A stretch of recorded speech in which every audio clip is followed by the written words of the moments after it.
All right, so this is a document that I have that's called Triad, Tower, and Fifth Challenge. So this document I use to teach my students all their major, minor triads and their fifths very, very quickly. So I want to talk a little bit about the structure and layout of this document, so just in case it's not obvious, and then I will give a little demonstration at the piano. Now, if you're a teacher, this is triads and fifths. This isn't anything groundbreaking, but there might be something to the way that I present the information in a way that gets them to memorize these things very, very quickly. I focus more on shapes than the theory. I don't really talk about like, okay, well, a major triad is going to be a major third, then a minor third, and a fifth is 7 half steps away. I don't get into all that. I just kind of teach it by shapes, and then later you can just kind of like Miyagi them and tell them like, hey, the math's all the same here. Look at this. See how you build all these? So that's kind of what's going on here. So let's talk a little bit about the document. So for this fifth challenge, getting started here, what we're looking at is the first way I have them practice these is going up the white keys, down the black keys. So what we're doing is we're just starting right here on the C, and I'm getting them to see this path of going up, and they're just tracing up all those white keys. And then from here, when you get to that last B and F sharp, then you flip and then you go back down and you start on those black keys and you're heading back down in that direction. So C, D, E, F, G, A, B, flip it to B flat, and then you come down all those black keys. So the half steps up and down below that, that is another way. It doesn't matter which one you do first, but I like to do the up white, down black, and then go in half steps. And when I have them go in the half steps, when we're going in direction up, I have them call them out by all the sharp names, okay? So when you get to the A sharp, they see this E sharp here, but it's in a white cell, so it's showing that it's a white key. So the cells are all kind of showing you whether you're playing a black key or a white key. So a black cell with white text, black key on the piano, white cell with black text, white key on the piano. So when you get to this A sharp, E sharp, this is a good opportunity. This is kind of like, you usually don't get to this early on in like when you're showing fifths, but you can explain to them that a sharp doesn't necessarily mean a black key. It just means raising the note a half step. So you have the opportunity to have that discussion, but they don't have to think about it that much because again, you're just showing them these in shapes and they're just thinking about the A sharp, not really the E sharp at this time. But again, it's there to discuss if you feel that there's a good opportunity to do that. So now when you come down, we just do the same thing, but we're calling them by all the flat names.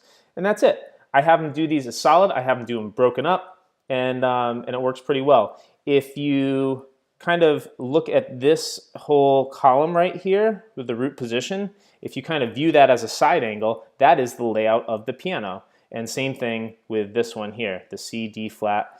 So sometimes I'll like lock the rotation. I'll just flip it on its side so they can see, oh, C, D flat, D, E flat. They see it's the same order as the white keys and black keys on the piano. Okay, so now moving into the major triads. So the major triads have the exact same process. We have the up white, down black down here, and we also have the half steps up and down, but we're also teaching these in groups. So when they're learning these in groups, it's 4 groups of 3, and I'm sure a lot of people teach it like this, but probably not a lot of people like have a chart like this that presents it in this way. I've never seen one before, but it's something that that has worked really well for my students because they can quickly visually see exactly how far they need to move their hands. So when you're looking at group 1, these are your all white key major chords. So we got G, F, and C, but I read it from the bottom up. So we're going to start with C and then F and then G. So when they see that, they can play their C, E, G, and from right there they can see that the F is in between the E and G, and they can just hop their hand there really quickly. And then from there, everything just shifts up 1. So the F chord just shifting up to G. So that's kind of how they're seeing these in these cells. How far away is that F chord from the C chord? How far away is the G chord from the F chord? Okay, now moving into group 2, this is the same deal. You got the black key in the middle with this, so you can see all the black key cells are for your black keys. So you got the D, F sharp, A, everything shifts up 1 to the E, and then you got to hop over that G sharp to get to the A. So that's a bigger jump there. Group 3 is the Oreos, black keys on the outside, white key in the middle, same deal. Notice that group 2, D, E, and A, is the same as group 3, D, E, and A flat. So that's a good thing to point out to let them know that those are the same there. And then group 4 are the uniques, the one of a kind. So you got the all black keys, all black keys for the G flat, and then the B flat and the B major, which is 1 and 2. So you got 1 black, 2 white, or 1 white, 2 black. And that is it for that. And then you have the same deal here, more of this on the demonstration. And then just getting into the next page, it's the same thing with the minor triads. Now the minor triads, it's a little more ugly of a chart because the black keys are going to have some flats, some sharps. It all has to do with being relevant to the key. Like you're not going to see a D flat minor show up all that often because minors are usually 2s, 3s, and 6 chords. And so like, C sharp minor is the 2 of B, it's the 3 of A, it's the 6 of E. So that's where you're usually going to find them, in those keys. So we write that as a C sharp. So again, group 1 and group 2 are kind of cool because they're flipped. Group 3 and 4, less cool because they're, it just kind of throws it off a little bit from what it was. This is still the same D flat that we had before, and this is still the same A flat, but the E flat is now in the group of uniques. So these two got kind of flipped around. Those jumped the groups. The F sharp minor was again G flat before in group 4. It's getting a little confusing, but that's what this chart is for. But I don't always even use this that much. Sometimes I'll just, they know their major triads. Everything kind of gets based off that. Once they know their major triads, you can really up the level of communication. Play me a major 7 chord. What's a major 7 chord? It's a major triad with a major 7th. Play me a minor triad. What's a minor triad? It's a major triad with a lowered 3rd. So you can kind of just base everything off an alteration of the major triad. And that's it. So let's get over to the piano. I'll show you a little demonstration, show you how I teach this, and see if there's anything there that's useful to you. Okay, so now we're reading through the 5th challenge here. To get started, this is all on the left hand. Just getting my students to realize that the 5ths are just 2 white keys or 2 black keys, or sometimes one of each. That only happens on the killer Bs, the B flat and the B natural. Those are the ones they're most likely to forget. So as we're going up and down, what I want them to practice first is going up the white keys, down the black keys. You could do the other one first, but this is just how I do it. So I get them to trace that path that we're going to be taking, maybe even playing them.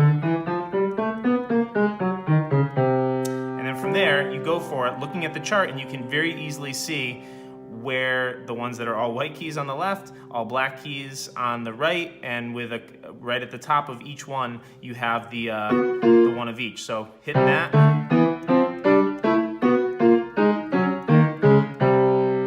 This turn here sometimes gets them. It's if they accidentally come all the way up the white keys and hit that by accident, you got to send them back down. You don't get to practice your mistakes. You got to stop, set up that checkpoint in your head of, this is the spot I didn't get past last time. Why didn't I get past it? I need to remember what I need to do here.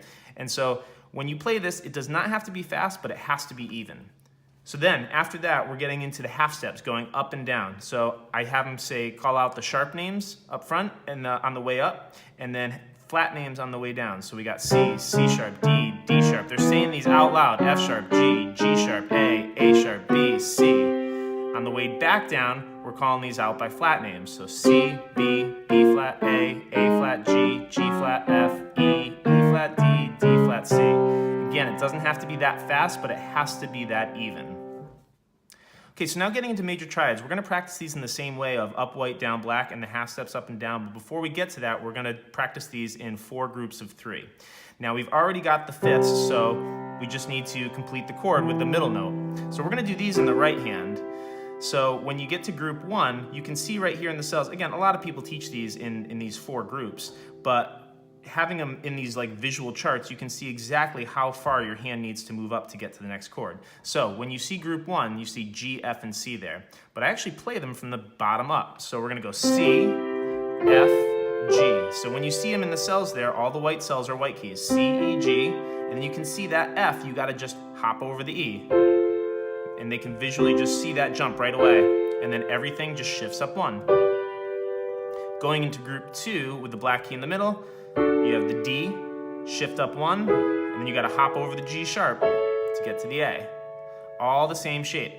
So that takes care of half of them right there. You got C, F, and G for group 1, D, E, and A for group 2. And that's 6 of the white keys right there. Now for group 3, we're going to take the same D, E, and A, but we're going to make them flat. And so these are your Oreos. These are the black keys on the outside with the white key in the middle. So you got D flat. Whenever you have 2 white keys as an option, you always take the higher one, the one to the right. So you got D flat, A flat, everything shifting up 1, and then hopping over the G, to the A flat. And then the last group is the uniques. So these are all one of a kind. So you got the all black key, G flat, B flat, D flat. And then you have, starting on the B flat, you can see it's in the same cell there. You got B flat, D and F. So you got the white keys, one black, two white. And then you just move everything up a half step. B, D sharp, F sharp. So everything just flips up. Again, the math is all the same with these chords, but we're not really talking about like, oh, you know, a major triad is a major third and then a minor third, or the seventh or the fifth is 7 half steps. I don't get into any of that. You just start off with shapes, and then you just tell them at the end, hey, this is all the same. Look, 1, 2, 3, 4, 1, 2, 3. That's how you build the chords. So that's it. Major third, minor third makes a major triad. It's easy enough, but that's complicated at the beginning to just jump right into. So now we're gonna do the up white, down black. So when we're doing this, I'll usually do like a root in the left hand, and then you could even do the fifths, but I'm just gonna do a root here. And you just go straight up the white keys, down the black keys like we did before.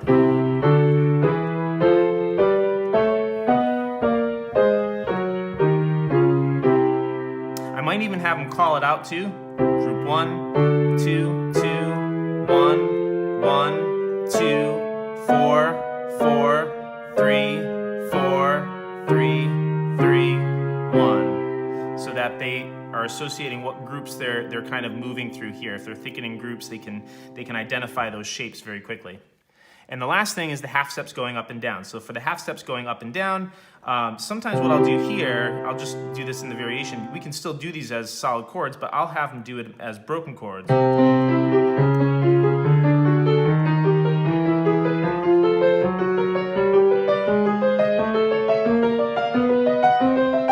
And then when you get to the top and you're coming down, I'll go top down.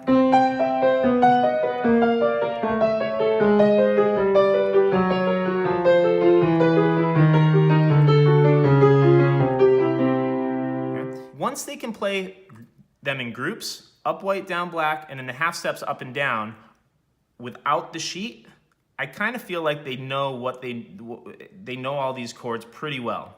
But from there, I'll kind of quiz them, and I'll start giving them random groups of 2, and then 3, and then 4. So I might call out, 4 chords. I'll say A flat, E flat, D, G. And what I want them to do when they do that is I want them to kind of think it out before they go hitting anything. So once they hit it, their hands go in motion. They have to stay in motion. Again, it doesn't have to be fast, but it has to be in time.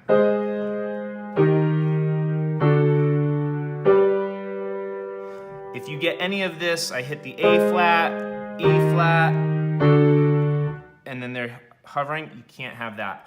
So you gotta think it through first. You can take as much time as you need. You don't have to start quickly, but you can kind of feel your way around the keyboard, but once you actually hit the key, you have to stay in motion.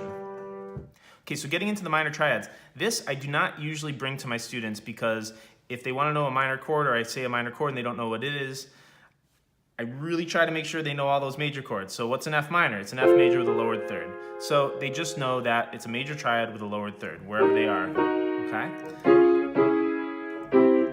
So putting them in these groups, you can see group 1 and group 2 kind of flip, where before the group 1 was all white, now they're black in the middles, and then the group 2, which was black in the middle, are now all white. Now the other 2 groups, they're mixed up a little bit, but you still have 3 with a white in the middle, the Oreos, and then you still have 3 uniques. They're just in a slightly different order than you had before. Okay, so with the minor triads, you're doing these the exact same way as you did the major triads. You're practicing them in groups, up white, down black, and then half steps up and down.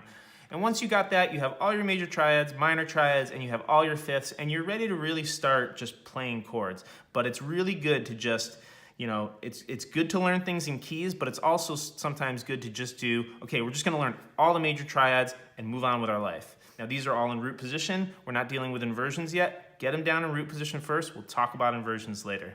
All right, so that's it for the Triad Tower and Fifth Challenge. Get those down. If you have any questions, let me know. Otherwise, I will catch you next time. Peace, guys.